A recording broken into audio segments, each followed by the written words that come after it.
क्या मोदी के आगे डोनाल्ड ट्रंप झुकने को तैयार हो गए हैं? अमेरिका की ओर से भारत पर लगाए गए भारी टैरिफ में जल्द राहत मिल सकती है। मुख्य आर्थिक सलाहकार वी अनंत नागेश्वरन ने बृहस्पतिवार को उम्मीद जताई कि ऊंचे टैरिफ को लेकर अमेरिका के साथ पैदा हुए विवाद का समाधान अगले 8 से 10 हफ्ते में निकल सकता है। अमेरिका ने रूस से तेल खरीद को लेकर 27 अगस्त से भारतीय उत्पादों पर अतिरिक्त 25% टैरिफ लगा दिया था। इसके साथ ही भारतीय उत्पादों पर अमेरिका में कुल टैरिफ बढ़कर 50% हो गया है।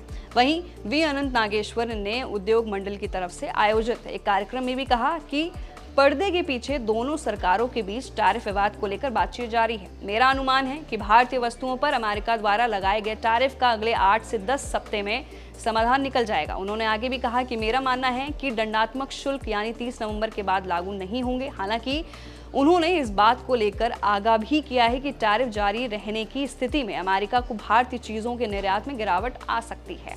वहीं इससे पहले टैरिफ के चलते दोनों देशों के संबंधों में खटास आ चुकी है। अमेरिकी राष्ट्रपति डोनाल्ड ट्रंप के टैरिफ युद्ध फैसले के बाद दोनों देशों के संबंध कुछ समय के लिए तनावपूर्ण हो गए थे। हालांकि शीर्ष नेतृत्व के स्तर पर अनुकूल संकेत मिलने के बाद हाल ही में दोनों देशों के बीच व्यापार समझौते को लेकर चर्चा फिर से हुई है।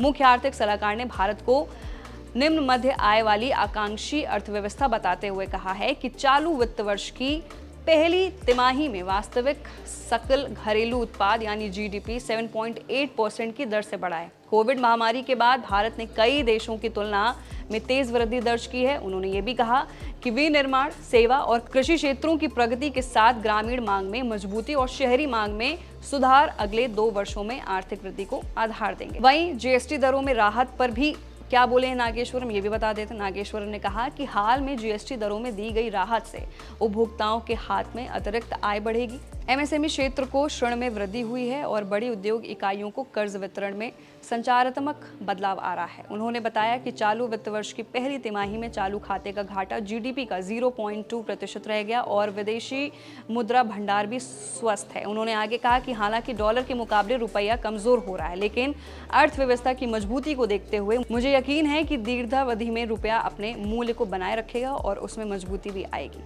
वहीं नागेश्वर ने आगे भी कहा कि सरकार की प्राथमिकताओं में पंजीकृत खर्च, निजी निवेश का प्रोत्साहन और विनियामक ढांचे में सुधार शामिल है। उन्होंने निजी क्षेत्र में नवाचार और शोध पर अधिक खर्च करने का आह्वान किया है। अर्थव्यवस्था पर एआई के प्रभाव पर उन्होंने कहा कि इसका असर फिलहाल सीमित है, लेकिन कोडिंग संबंधी नौकरियों पर दबाव रहेगा। उन्होंने आगे भी कहा कि ऐसी स्थिति में लोगों को अपना कौशल बढ़ाना होगा। तो फिलहाल के लिए ये तो आने वाला समय बताएगा कि जो 100% टैरिफ डोनाल्ड ट्रंप ने भारत पर लगाया है, क्या उसमें से 25% भी कम होने की उम्मीद है? तो आपको क्या लगता है, नीचे देखो कमेंट सेक्शन में जरूर बताइए।